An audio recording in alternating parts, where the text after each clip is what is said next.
Good morning, good afternoon, or good evening, depending on where you're listening. Welcome back to AI and the Future of Work. Thanks again for making this one of the most downloaded podcasts about the future of work. If you enjoy what we do, please like, comment, and share in your favorite podcast app, and we'll keep sharing great conversations like the one we have planned for today. I'm host Dan Turchin, CEO of PeopleRain, the AI platform for IT and HR employee service. I'm also an investor in and advisor to more than 30 AI-first startups. And as you know, a firm believer in the power of technology to make humans better. If you're passionate about changing the world with AI, or maybe just looking for your next adventure, let's talk. Now, we learn each week from AI thought leaders on this show. And of course, the added bonus is you get one AI fun fact. Well, today's fun fact, the Knight Foundation researched how AI is changing journalism. In a recent report, lead researcher John Keefe summarized results from analyzing 130 AI-related projects impacting journalism. His key takeaway, AI is used to augment reporting capacity 47% of the time and actually report the news only 3% of the time. The second most common use of AI in journalism is reducing variable costs, which include tasks like transcription and story tagging. Of the 130 projects, 27% used AI that way. Now, I find it a fascinating case study in just one industry that reveals the extent to which AI is being used to augment, not replace humans. We'll link to the full research report in today's show notes. We've learned about this from hundreds of guests on the program in fields ranging from medicine to education to construction and even policymaking. My coaching to you listening, embrace automation to augment your intelligence. The bots are not coming to take your job. Now, on to this week's conversation. WeWork founder and Jared Leto doppelganger Adam Neumann was in the news again last week for having raised $350 million at $1 billion pre-money valuation from none other than Mark Andreessen, storied co-founder of Andreessen Horowitz. His controversial new company, Flow, aims to do for co-living what WeWork did for co-working. Think what you want about Neumann and his escapade at WeWork, but consider what the implications are for work and society if he and Flow are successful. As our home lives become more immersive, expect the role of the office to change. Communing with others as a source of social interaction may very well replace the last thing the workplace still provided. Kia Kokalitcheva wrote about the story for Axios and has a few opinions about the topic. Kia is one of the most respected tech journalists, having spent the past 5.5 years at Axios, which was recently acquired by Cox Enterprises. Before that, she wrote for Fortune and VentureBeat after having received her BA in political science from Berkeley. Kia and Dan Primek are a dynamic duo responsible for providing the news and insights behind many of the Valley's most memorable memes. She's active on Twitter at I'm Kia, like the car, where her superpower, as far as I can tell, is getting her 19,000 followers to share scoops via DM. And without further ado, Kia, it's my pleasure to welcome you to the show. Let's get started by having you maybe share a little bit more about your background and how you got into this space. Yeah, thanks for having me on the show. I'm really excited to be here. How I got into the space? Well, the funny thing is, I'm a real Silicon Valley girl. I moved to the San Jose area like 20 years ago when I was a teenager. My dad he's retired now, but he was in semiconductors. So I really grew up around tech at home and then for a lot of my life around me. And so the whole technology interest was pretty natural. It's obviously something I grew up with. And then, I've always liked writing. I wrote for the student newspaper at the end of my college career. So the whole idea of putting writing and journalism together with tech while living in the Bay Area was sort of a no-brainer. Covered so many iconic stories in the Valley. What's your proudest moment as a journalist? Ooh, good question. I'd probably say, and this is so vain, but I would probably say that getting cited in a couple of books was probably a top highlight. I mean, every day we write these stories and we don't really do it to be famous or anything. It's to do the job. But then when other expert journalists, value our work and, display it or lean on it in their own journalism, especially in things like books, it's a pretty fun moment. I'd be remiss if I didn't ask you this one. Axios went from covering the news to being the news recently.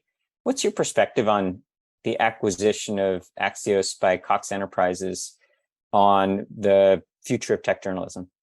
Obviously, it's a really exciting thing. I mean, we were a venture-backed startup. So like all venture-backed startups, the mission is to build a great company, great products, grow, and then, figure out a way out eventually.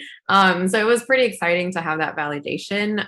It's also great news because our, Cox is really committed to investing in us and giving us resources and even more sort of room and support to keep running towards all the goals that we've been setting for ourselves and as we've been doing for the last 5.5, 6 years. So that's very exciting. And at the same time, it also kind of added another comp on the board for the industry, right? Like we've had a lot of media startups and some have become public companies or been big acquisition targets, but a lot also haven't gotten anywhere or have had lackluster sort of outcomes. And so this is just like another data point on the board of what can a company like this grow to be and be valued. So yeah, as a business journalist, that's kind of the other way I'm looking at it.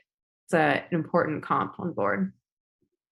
Content as an investment theme hasn't been popular for a while in the venture community. Did you signed up with Dan at Axios a few years ago? Did you envision that there would be venture style returns from Axios?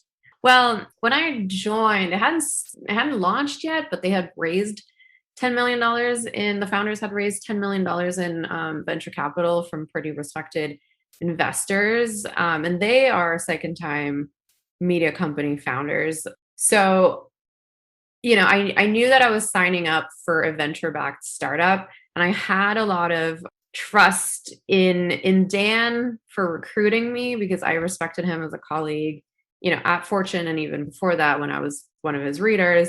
And also just, the Politico guys, I knew what Politico was and I knew what they built. So that was sort of another important data point in, figuring out if this is a worthwhile ship to jump on. And to be fair, you're part of the reason why it reached port. So nice work. Thanks. I mean, that was the point, right? Like as an investor, you're trying to get your returns. As an employee, you're trying to pick the ship that's not going to sink. I want to record this one because I was intrigued by this news about Adam Neumann and flow and the implications on the future of work, a topic that we cover every week here. And I enjoyed reading your story the day the news was released. Here we are, just to the audience's benefit. We're recording this on September 1. This news was released, I think, a week or so ago. Maybe before I ask you some questions about your perspectives on it, just if you could summarize the story for us. What is flow, and your thoughts on Adam Neumann's next act? Well, we don't know a lot yet, right? Like it's still very stealthy. It's still pretty secretive. They haven't really come out and talked about exactly what they're trying to do. What is out there is that Adam himself has been buying up properties in a few cities around the country, and this new company has acquired a lot of these properties. I'm not sure exactly what the details are, but that's part of the whole deal. And he wants to do something in, revolutionizing the renter experience for folks. And so this is what we know so far. And he was able to obviously he was able to bankroll a lot of it himself for a while. And then he recently raised $350 million from Andreessen Horowitz, with Mark Andreessen himself joining the board. So this is pretty much what we know so far. We'll have to see exactly what he intends to do to revolutionize the renter experience. So I posed that in the intro that he's trying to reinvent housing, communal living, like he reinvented work. Is that a vision that you think he or other competitors to Flow, like Landing, for example, which all had a big, I think, $125 million raise last week? Is that something the world needs? Is that a vision that you think will ever come to fruition? So what's interesting is that WeWork tried to do something along those lines. Back in the day, it was called WeLive. And, they sort of jumped on this like co-living trend, which is really funny because co-housing models have been around for a really long time in a lot of different formats. So in and of itself is not a new idea. But this sort of like, I know all these companies hated that description, but sort of like adult dorm concept was very trendy a few years ago, and WeWork through WeLive attempted to do that. It didn't really go so well, and folks are welcome to Google that and see some of the coverage. But we've actually seen a first attempt by Adam to do this. So I wouldn't be surprised if this new company sort of takes some lessons from that whole experience in terms of believing that renters want to have community with their neighbors and want to interact with them, and that there can be a lot of resource sharing that can be had within buildings or groups of buildings or anything like that. So we've seen a little glimpse of what he's probably thinking. So Adam's superpower is clearly fundraising. And there's that great scene in the first episode of We Crashed where he's pitching essentially Flow. And, one of the students in the audience says, so let me get this straight. This is basically apartment living or dorm living, only we have to clean the bathrooms. And now from Adam's perspective, we know he's Israeli. He grew up on a kibbutz. And for him, communal, he was raised by the community. And so he's got an attachment and a pattern that he's trying to emulate. But communes are, societal patterns, community living. It's been tried before. And, is there a reason why the rest of the world doesn't live on kibbutzes like they do in Israel? I mean, I think a lot of it is cultural, right? Like you go to different parts of the world and people live in very, very different ways. And for a number of reasons in the US, we have developed our own sort of values and norms, huge emphasis on the nuclear family and single family homes and home ownership. Even in dense cities, people have long, known their neighbors, especially if they live in a place for many, many years, and their neighbors do as well. But at the same time, right, like they're still just their neighbors, and there's still sort of a boundaries in terms of households. So yeah, I think just generally in the American culture of how we live, this isn't the norm in adulthood. So we're all thinking about the future workplace, and certainly on this show, we think about it every week. And one of the themes that comes up from a lot of the experts that we talk about is the changing nature of the needs that your work community fulfills for you. And it used to be that when you spent a higher percentage of your time at work, a lot of your social needs were met there. There were certain expectations about, how close you were with your colleagues. And we're now shifting to what we've called on this show a work net from a workforce. And a career might be stitched together from a combination of gig work and projects. And maybe I get to go be my best self at 3 or 4 companies simultaneously and only do the thing that I love doing most, but do it for multiple employers. And if that's the case, the role of the traditional office goes away. And maybe the place that I live ends up being the center of my social ecosystem because I'm no longer shackled to an office. What are your thoughts on that with respect to the void that an organization like Flow could potentially fill? Excellent question.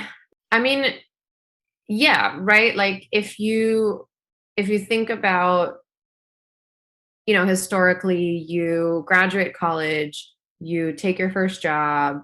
If it's an office job, you're spending probably more than 40 hours a week in that office with other, 22, 23-year olds. And then you go out and you get a beer after work together every couple days or every Friday or whatever. You try to hang out with your manager too because you want them to like you and give you more money and promotions. So you get beers with that person too, and then maybe eventually you get married and have a family, and then you shift a lot of your social or personal time towards that. But if you take away that experience, right, if you graduate college and you don't just go into this one job where you're at the office all the time, then we're social creatures. So yeah, you're right. Like you're going to fill that gap in other ways. And one of the interesting things about the college experience, which I'm totally acknowledging is not part of everyone's life, but one of the interesting things about the college experience, and I think part of the reason why the whole like co-living trend a few years ago was so hot, is that it's a very unique time in someone's life where you are going to school and socializing with your peers. You're now basically an adult, or at least as far as, you're not living with your parents. So you kind of make your own decisions with what you do at your day. You are legally an adult, and you're also usually living in very close proximity, like walking distance from everything you need and do. And so this sort of very compact social and living situation is very, very unique.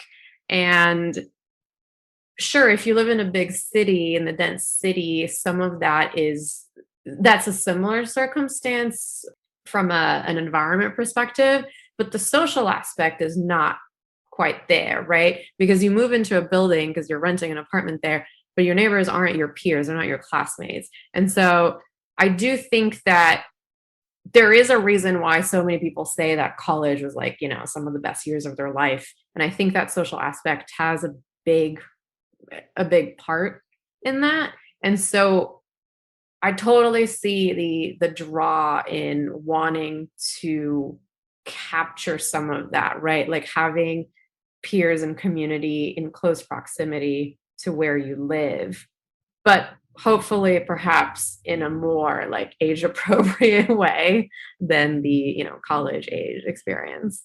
So yeah, I mean, I could totally see people wanting to recreate some of that even post college. So we do a lot of navel gazing here in Silicon Valley. And I know you're a native of Silicon Valley, so I got to ask you this. Companies like famously Google kind of essentially got put on the map in the Valley because of the outrageous perks they offered. The sushi chef and, the pet washing. And I mean, it goes on and on, right? Massages, laundry, dinner, absolutely. breakfast, lunch. Right. The mobile dentist in the parking. I mean, just anything, right? So I recently, I think this is in the past couple of days, I heard a study. It might have been commissioned by like Indeed or like one of the hiring sites, saying 3/4 of employees that have taken a new job, call it the Great Resignation or whatever you want to call it, but the big trend in employee mobility, say the number one factor that influenced their decision was flexible work location. So if you're an employer, let's say Google, for example, and you see that, what employees really want, if you want to attract and retain the best talent, you need to provide flexibility. You might have to shift the dollars going to perks from the sushi chef to things like, subsidies for, home office equipment or things like that. What are the implications? And let's say, this pattern plays out in a decade. For what, do we go back to kind of fluorescent lights and, bare walls in the office because all the perks have shifted to, to home? Or, does the perks arm race continue unabated and both the office as well as home life become, just opulent in the Valley? Good question. I definitely think that like there is probably not going to be a right answer, like a one size fits all right answer. I think it'll highly depend on companies, industries, location, all that kind of stuff. Obviously, if you are the type of worker who wants to live in some other part of the country where, that's where you want to live and that's important to you, then all the, massages and laundry and fancy dinners at the office back at HQ don't matter to you, but you would like, a stipend for a new home office thing, and you would like maybe to have your local gym membership comped by the company or have some monthly like food delivery stipend, whatever, like things that work for you. And so I do think that there will be, I don't want to call it an arms race, but there will be a lot of competition in a similar way, but just like the perks will just be different because they won't be office centric, they'll be work from home centric. But at the same time, I also think that the pandemic conversation around remote work has conflated a lot of things. I think distributing teams and not having everyone at HQ is one thing. But I also think that work from home, like literally working from your home, is a separate thing entirely. Personally, at Axios, our headquarters are in the DC area in Virginia to be specific. I've always been based in San Francisco. So I've always been, outside of HQ, not having that HQ experience. And at the same time, when I joined, I was still living with roommates in downtown San Francisco. I didn't have space for a desk even in my apartment. And so I really wanted to go to an office. So they got us a co-working space. Eventually, we even moved into a WeWork, which is very ironic. But they immediately got us a co-working space, even when it was two of us in San Francisco. And that's a different thing, right? Like working from home is not something that necessarily everyone wants, even if they want to be able to live in the city of their choice. And so I don't think that office comfort or office perks will entirely go away. I do think that a lot of people will want to go to an office. And also companies have had, satellite offices or all kinds of offices that are not HQ for the longest time. So this idea that people who are outside of HQ still have a workspace that they all congregate to and go and do their jobs is not a new idea. And companies have been managing this for a really long time. So I do think that companies will have to also account for that, right? Like you could have a small team that's out in a different city and they all want to come and work together. And they also want to do it in a comfortable manner. So while you're dispensing all your work from home stipends for monitors, you're also going to have to think about, well, that team should have nice office equipment in their office, and we should maybe cater their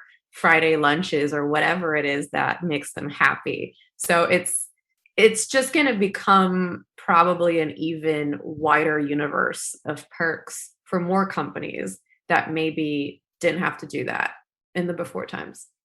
Is there a generational component to this? You can imagine that over the next few years, a lot of Gen Z is going to replace a lot of the boomers that are going to be retiring. And I know that's a platitude. I mean, that part's obvious. But what does it mean when a whole generation of workers graduate into a workplace and they've never worked from an office? Heck, we don't need, some of them won't even have been able to go to college, in person. And so they're not anchored at all by any kind of these, or historical artifacts about how and where we work.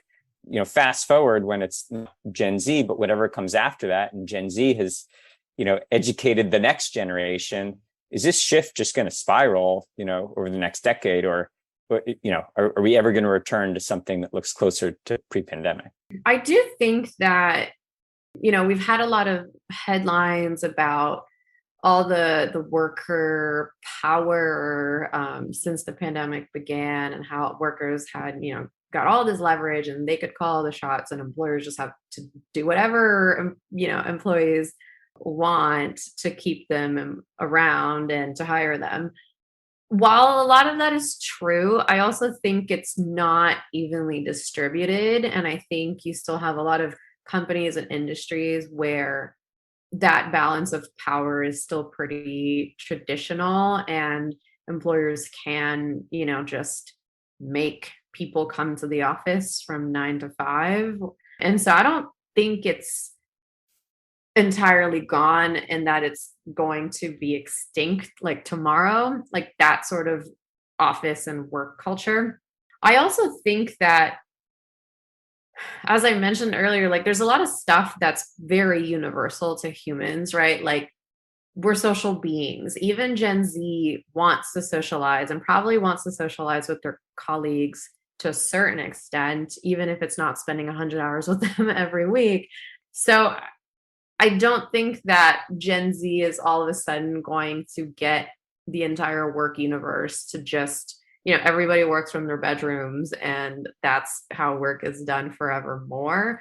But I do think that, and millennials kind of were the first ones to really experience sort of a new kind of mental model of the economy and sort of what you can achieve, and what do you get back from working really hard. And so I think the difference in generations is a lot more around the edges of, do you really need to be at the desk at 9 a.m. and not leave before 5? Like, what is really the point of that? You should be able to, stay home one morning if you're waiting for some big delivery of furniture or you need to go run an errand. Like, I think the questioning is a lot more around the edges, or, hey, if I want to go visit my family and work from their home for a week, that should be allowed, and it's not something that my employer should be able to block for literally no reason other than wield power over me. So I think the generational stuff is a lot less dramatic and more around the edges and questioning the things that just have no reason other than it's how it's been done. But yeah, I don't think that anytime soon we're going to have this unrecognizable workplace culture. And maybe I'm entirely wrong. And Gen Z is going to make everything 100% different. Look, you'll come back on the podcast and we'll pick up the conversation and we'll see if we were right or not. I'm happy to talk about all the ways I got this wrong. Hey, Kia, this sped by. We're bad out of time, but I'm not letting you off the hot seat without answering one last question for me. This show is AI and the Future of Work. And I teased in the opener about this new research from the Knight Foundation.